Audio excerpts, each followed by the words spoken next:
Let me ask you something. Why is it so easy to set goals on January, but so hard to stick with them till February? Every year we do this. Before the year starts, we prepare a long list of resolutions, new plans, big goals, new habits, and maybe even a new gym membership. And for the first few weeks, we'll feel super motivated on achieving those resolutions. We'll tell ourselves, this year it's gonna be different. But then life happens. Work gets busy, motivation fades, energy drops. You miss one day, and another, and another. And slowly, you are back where you started.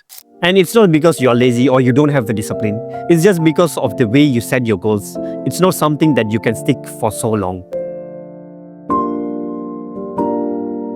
Hello everyone, I'm Vishnu.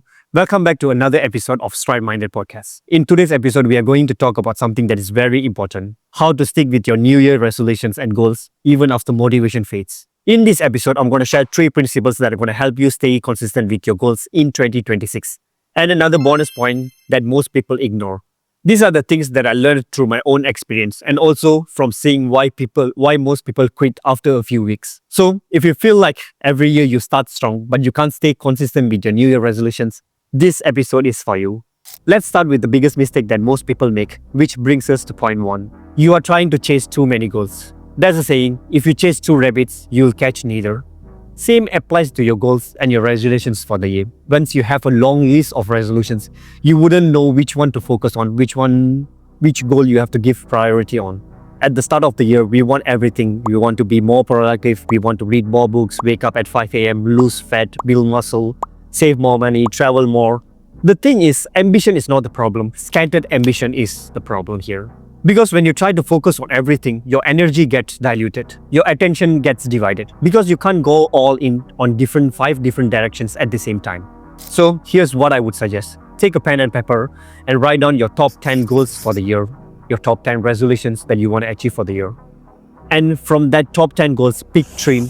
The 3 that truly matters. Those 3 that you feel like once you achieve, that's going to change your whole life. And from the top 3, choose one main priority that you're going to focus on the next 90 days. Because a year feels abstract. So once you set for 90 days, you will force yourself to focus more on that. Well, let's say, for example, your goal for the next 90 days is to lose 10 kg. Once you set that as a priority, your energy and your focus would go into that.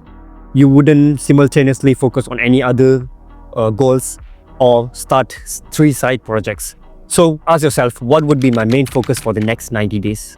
Once you achieve that goal, now you can move to your second goal, second resolution for the year.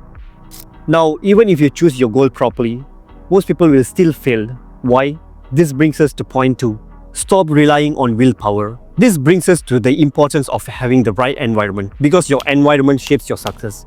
Your environment is stronger than your willpower. Because if you expect different results with the same setup, same habits, same phone habits, same snacking, same late nights, same distractions, you're going to struggle. Because if your environment doesn't change, if your environment stays the same, you're not going to change. You're still going to be the same person that you were last year. So for an example, let's say your goal is to control your mindless snacking. If you put a Kit Kat bar just right in front of you, willpower is not going to help. Willpower doesn't stand a chance. You're somehow going to grab and eat it. All you have to do is keep the snack that you go for usually out of your sight. Maybe keep it in a hidden place, maybe in a drawer, in a cupboard, or maybe just throw it away. By doing this, you're not going to depend on willpower because the snack is not there for you to mindlessly snack.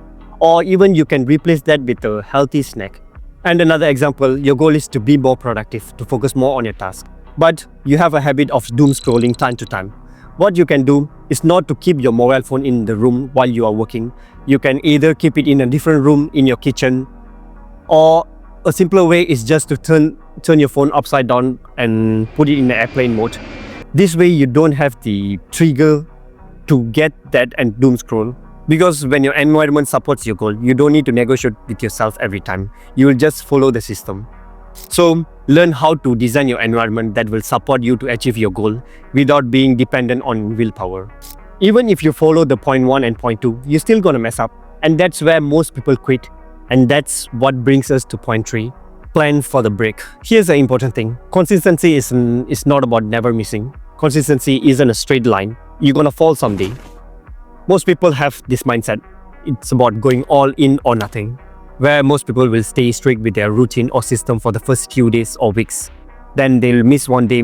What they tell themselves is whatever they've done before is just a waste, and they quit. For an example, let's say you are strict with your training, you go to gym for a whole week, then you miss one day, you feel like you ruined everything. That's not the truth. Missing once here and there is normal. Everyone does that. Even the most disciplined person will miss a day or two. But what they do differently is they recover quickly, they recover the next day, they stick back to their routine the next following days. Because they know missing 1 or 2 days is not a failure, they don't quit. So rather than promising yourself you're never gonna fail, you're never gonna miss a day, create a reset rule. For an example, let's say you miss a workout, promise yourself the next day you're gonna do at least 10 minutes of movement. This way you recover faster, and that's where the real consistency happens. And that brings us to the bonus point that I mentioned before. Stop waiting for the perfect moment or the perfect plan. Most people don't fail because they start wrong. They fail because they don't take the first step, they don't take the action. They will wait for the right moment, the right plan. The thing is, there's no such thing as the perfect plan or perfect moment. The perfect moment is right now. Take the action, take the first step, because progress beats perfection every single time. Because once you take the first step, you can slowly upgrade it or make it better in each and every steps. So rather than waiting for the perfect moment, ask yourself, what's the smallest action that I can take today? Even if it's imperfect, even if it's small. Because most of the time, momentum is created through action, not just planning. So that's the 3 points and a bonus point that I wanted to cover on this episode. If you want to take just one thing from this episode, let it be this. Don't try to become a completely new person in 2026. Don't try to change everything once this year.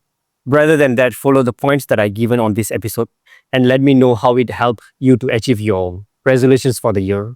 So if this episode helped you to see your goals a little differently, share to the people around you who are struggling to stay consistent with their New Year resolutions. And more importantly, don't forget to drop a follow so you don't want to miss what's coming up next. I'll see you in the next episode. Always remember, one stride at a time.